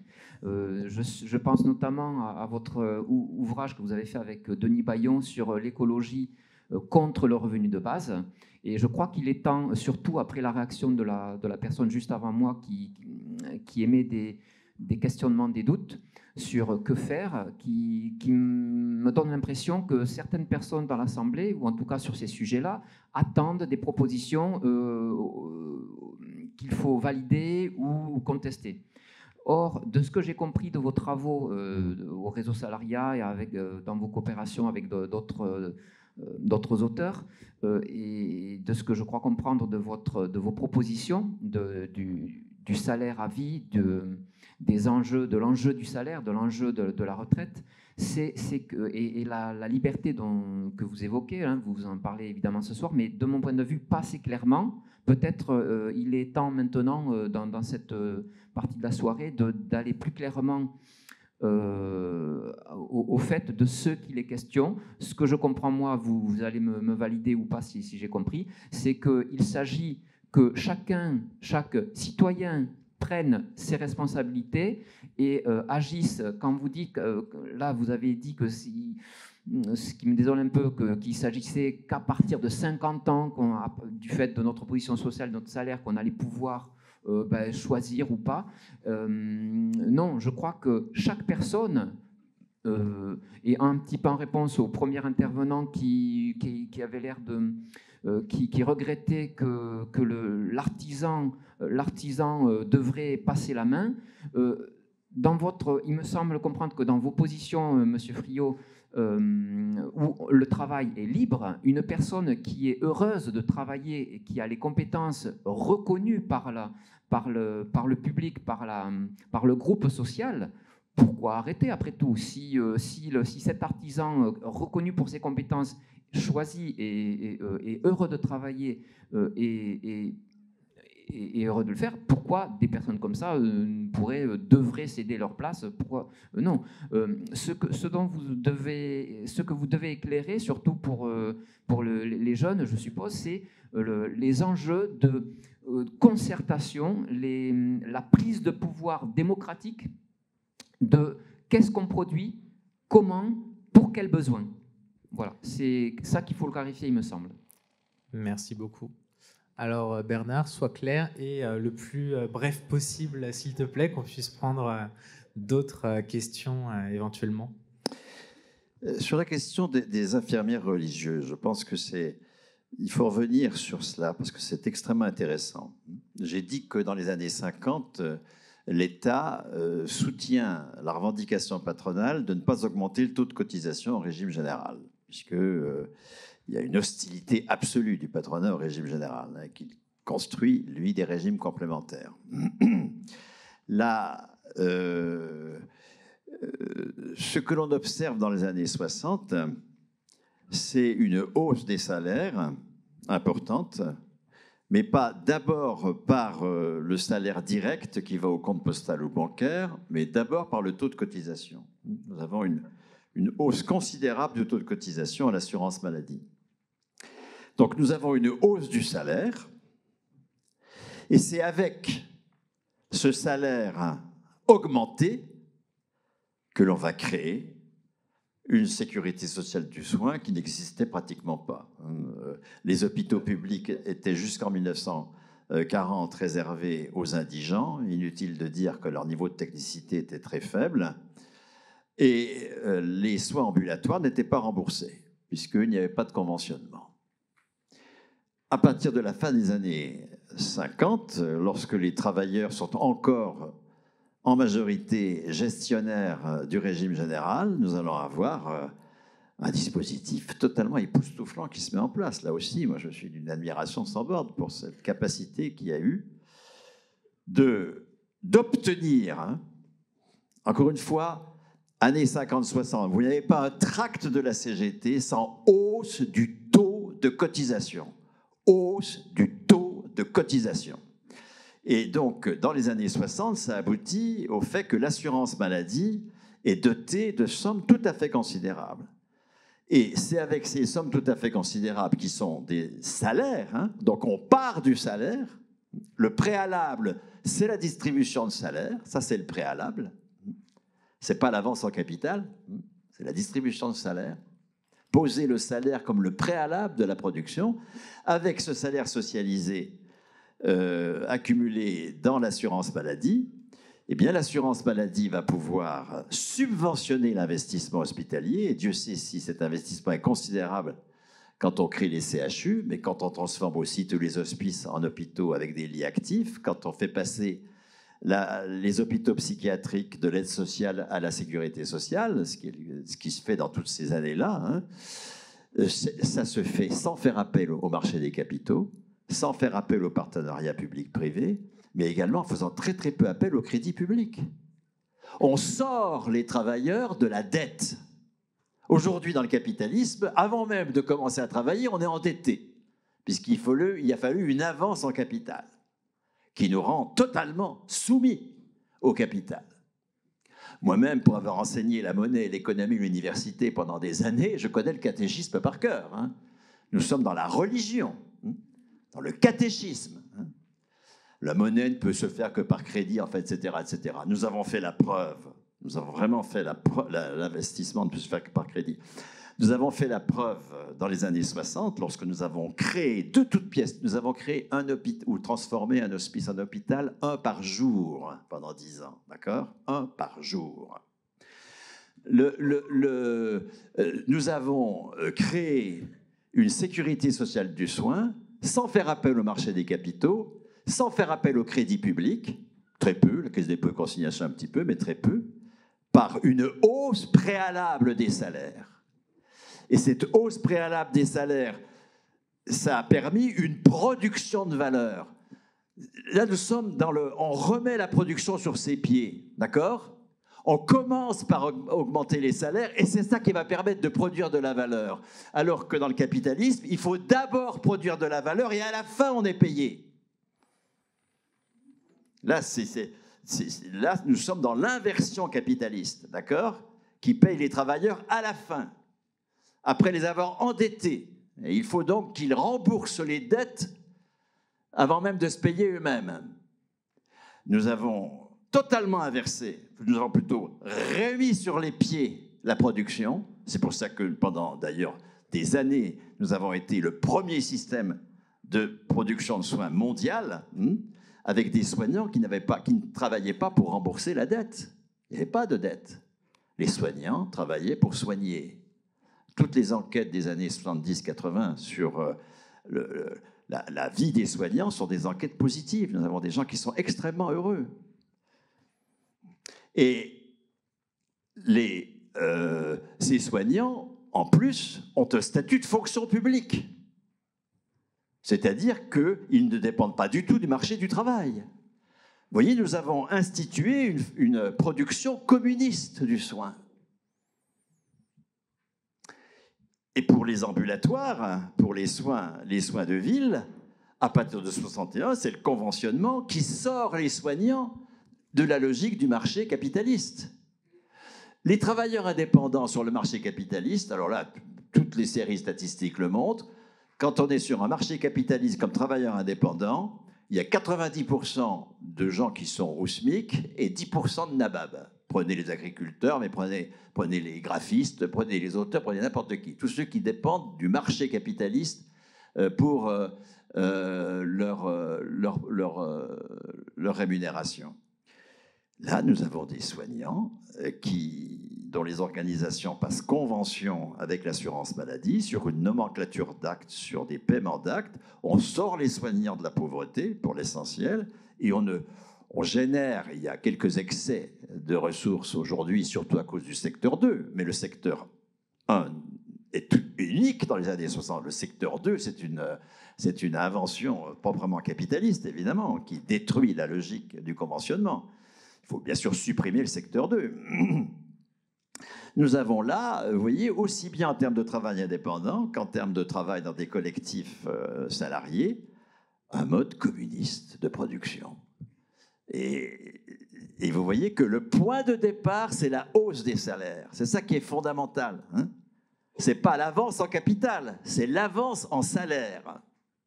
Tirons-en des conclusions pour aujourd'hui. Hein. Quand on se dit comment on finance, il y a toujours cette question, comment? Eh bien, distribuons des salaires. Créons de la monnaie sans dette qui distribue des salaires. Pour produire, il ne faut que du travail et de la nature. Pour produire de la richesse et pour produire de la valeur qui se trouve dans le PIB, il ne faut que du travail. Pour faire de l'investissement, il ne faut que des travailleurs. Pour extraire les matières premières, les transporter, faire de l'énergie, concevoir les outils, réaliser les outils, il ne faut que des travailleurs. Donc, pour investir, il ne faut qu'un préalable, la distribution de salaire. Le salaire comme préalable et non pas comme résultat. Vous avez même dans une optique keynésienne qui n'est pas marxiste des travaux dans la théorie moderne de la monnaie, la MMT. Stephanie Kelton a été traduite dans Les liens qui libèrent, hein, le mythe du déficit. Hein. Qui disent très bien que la seule avance nécessaire pour travailler, c'est l'avance en salaire. Toute question qui se dit comment on finance est une question aliénée. Je le répète, toute question qui se dit comment on finance est une question aliénée. C'est-à-dire que où on va chercher la production de valeur préalable qui justifie le salaire? Ben non. Pour qu'on puisse produire, il faut commencer par distribuer les salaires. Et non pas finir par distribuer des salaires. C'est la leçon de ce que nous avons construit lorsque nous gérions le régime général et qui nous a fait les premiers au monde en matière de production de soins pendant des décennies. Aujourd'hui, où il n'y a aucune hausse du taux de cotisation maladie, puisqu'elle n'est pas revendiquée par personne. Je rappelle que la cotisation maladie passe de 8 à 16% du salaire brut entre 45 et 79. Depuis 79, elle est toujours à 16% en incluant la CSG, c'est-à-dire qu'elle a baissé considérablement et que l'addition CSG cotisation maladie, c'est 16% du salaire brut. C'est un effondrement de la mobilisation autour de la création du salaire socialisé, qui est à l'origine de l'endettement hospitalier qui fait que les soignants ont perdu le pouvoir sur leur travail, parce que les gestionnaires ont pris le pouvoir et ont remplacé la clinique par le protocole. Et vous voyez que c'est bien le pouvoir sur le travail qui est essentiel. Pendant le premier confinement, les gestionnaires étaient dans les choux. Les soignantes ont repris le pouvoir sur leur travail. Et qu'est-ce qui s'est passé en juillet 2020? Toutes celles qui avaient repris le pouvoir sur leur travail ont été intimidées, incitées à la démission, changées de place par les gestionnaires. Le cœur de la lutte de classe, c'est le pouvoir sur le travail dans l'entreprise. Et tout débat public doit être mené pour la conquête de pouvoir sur le travail dans l'entreprise. C'est ça l'ambition, effectivement, qui doit nous Est-ce que les boulots pénibles doivent être continués jusqu'à 80 ans? Mais pourquoi est-ce qu'il y a des boulots pénibles? C'est ça la question. Pourquoi est-ce que nous confinons? Pourquoi est-ce que nous avons une division du travail? Moi, depuis maintenant 10 ans, je passe, pas 10 ans, non, 6 ans, mais non, pas 6 ans, un peu moins que ça encore, enfin, depuis un certain temps quand même. Je passe la moitié de mon temps quotidien à faire de la maçonnerie, à faire de l'huile d'olive, etc., etc. 4 heures par jour et 6 heures par jour à mon activité intellectuelle. Je m'en porte beaucoup mieux, infiniment mieux.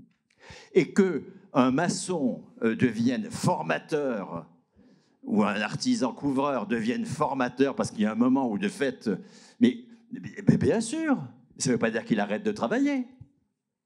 Ça veut dire qu'effectivement, il a une activité en rapport avec ce qu'il peut donner au bien commun.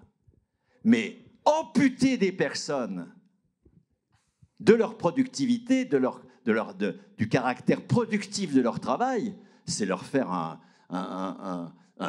pour moi, c'est les mépriser. Merci. Nous sommes un travailleur collectif. On dit toujours les grands-parents qui conduisent leurs petits-enfants à l'école. Arrêtons de nous emmerder avec cette affaire. Les retraités, ils font tout autre chose que de conduire leurs petits-enfants à l'école.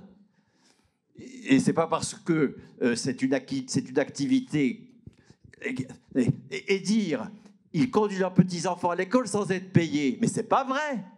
Bien sûr que si qu'ils sont payés. Mais ils ne sont pas payés pour ce qu'ils font. Ah ben tant mieux. C'est ça la grande conquête du salaire communiste. On n'est pas payé pour ce que l'on fait. Vous voyez que le mot bénévole, c'est aussi un mot qui a été imposé par la classe dirigeante pour que nous n'ayons pas conscience du nouveau communiste déjà là. On va appeler quelqu'un qui n'est pas payé pour ce qu'il fait, ah ben il est bénévole.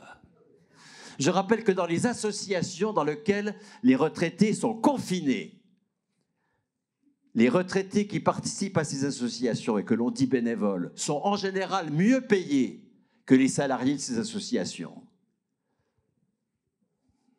Pourquoi ? Parce que les associations, elles sont très gourmandes de jeunes en insertion, qu'elles payent avec un lance-pierre. Et les prétendus bénévoles sont en fait beaucoup mieux payés que les salariés de ces associations. Ce qui fait des conflits considérables. Les travaux sociologiques sur le milieu associatif sont tout à fait clairs sur ce point. Les salariés des associations ne sont pas dupes du fait que les prétendus bénévoles, en réalité, sont payés. Donc vous voyez, tout est fait par la classe dirigeante pour que l'expérience formidable d'être payé pour la liberté ne soit pas vécue comme telle. On les relègue dans le milieu associatif où ils sont confrontés aux jeunes en insertion. C'est pour ça que quand je dis que je démarre à 50 ans, c'est parce qu'on est dans un débat sur la retraite. Mais va venir, donc il faut que les propositions soient des propositions qui ont à voir avec l'objet du débat. Mais quand va venir sur le à coup sûr, quand va venir à l'agenda politique la hausse des frais d'inscription à l'université et la proposition de prêts pour les étudiants sur le modèle anglais, puisque la conférence des présidents de l'université, le ministère sont dans les starting blocks pour le proposer. Là, on va évidemment se battre pour le salaire à 18 ans. Et on va faire valoir que, effectivement, la discrimination par âge doit disparaître. Pas simplement pour les seniors, mais également pour ces jeunes prétendument en insertion. Merci Bernard. Je pense que c'est plus clair, je dirais pas bref, mais en tout cas, c'est plus clair, c'est sûr. Et Sylvie, tu veux peut-être réagir Merci. Bon, Bernard Friot a initié ce que je voulais préciser. Effectivement, il y a l'affaire du salaire continué. L'affaire du salaire préalable, c'est quand même aussi quelque chose que l'on porte depuis très longtemps, c'est le salaire étudiant. Parce que partout dans le débat public, on entend dire aujourd'hui que les étudiants ne travaillent pas. Je ne sais pas, vous êtes jeunes, beaucoup de jeunes dans cette salle, vous avez fait des études, et quand on fait des études, à ma connaissance, on travaille. Étudier, c'est travailler. Et donc, ce travail mérite salaire, et ça reste effectivement une grande bataille. Alors, si je me repositionne sur le sujet des retraites avec une proposition très concrète, sachez que depuis 2001, l'UGICT-CGT a abandonné l'idée de calculer une pension en fonction d'une durée de cotisation. 37 ans et demi, c'était déjà inopérant dans les années 2000. Précarité de début de carrière, précarité de fin de carrière. Il fallait choisir 37 ans et demi ou 60 ans. Mais ce n'était pas les deux en même temps. Donc on a proposé d'abandonner ce décompte de trimestres. Sans compter qu'il n'y a rien de plus complexe que les trimestres. Vous avez des trimestres cotisés, vous avez des trimestres assimilés à des trimestres cotisés pour certains droits, Carrière longue, oui, mais pas tous. Minimum contributif, ouais, mais il faut quand même avoir cotisé réellement 120 trimestres, etc. Donc, les trimestres sont aujourd'hui devenus un outil pour restreindre les droits des salariés. On propose de faire table rase de ça et, très simplement, d'accorder dès 60 ans le droit à retraite dès lors qu'on a une carrière complète. Ça ne va peut-être pas plaire à Bernard, mais c'est quoi une carrière complète ? C'est une carrière qui ne comporte entre le sortir du secondaire et l'âge de 60 ans que des périodes d'activité professionnelle, des périodes de formation initiale, les études, l'apprentissage, des périodes d'inactivité subie. Le chômage n'est pas de la responsabilité des salariés, même si les gouvernements veulent nous faire accréditer cette idée. Que je sache, il n'y a pas un grand registre en France avec 3 millions d'offres d'emploi temps plein à pourvoir, hein, ou 3 millions d'offres d'emploi tout court. Donc, si la carrière n'est faite que de ça, maladie, invalidité, maternité, etc., eh bien, on a droit, dès 60 ans, à une retraite pleine et entière, 75% du salaire brut des 10 meilleures années de carrière. Pourquoi les 10 meilleures ? Je l'ai dit tout à l'heure, pour éviter les effets d'aubaine. Je suis un peu réservée, mais j'ai probablement pas tout compris, sur l'idée de ramener dans l'entreprise des quinquagénaires, ou de maintenir dans l'entreprise des quinquagénaires qui ne seraient pas payés par l'entreprise. Le MEDEF sera prenant, hein. Je ne pense pas que ce soit ça. Il est déjà très preneur des cumuls emploi-retraite, puisque finalement, ça lui permet juste de payer un différentiel de salaire. Voilà. Donc, si on lui offre de la main-d'œuvre gratuite, grosso modo, moi, de l'expérience que j'ai dans le cadre des négociations, je pense qu'il sera tout à fait d'accord. Je crois que c'est, honnêtement, je ne pense pas que ce soit ça la solution. En tout cas, qu'elle ne soit pas, comment dire, c'est pas maintenant qu'on va la mettre en œuvre.